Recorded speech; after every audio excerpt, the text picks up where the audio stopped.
வா கடையில் போய்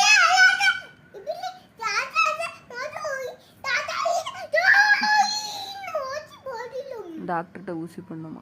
சரி, முட்டாய் வேணுமா? புழு கடிக்குமா? ஐஸ்கிரீம் வேணுமா? ஐஸ்கிரீம் சாப்பிட்டா சளி பிடிக்குமாங்க?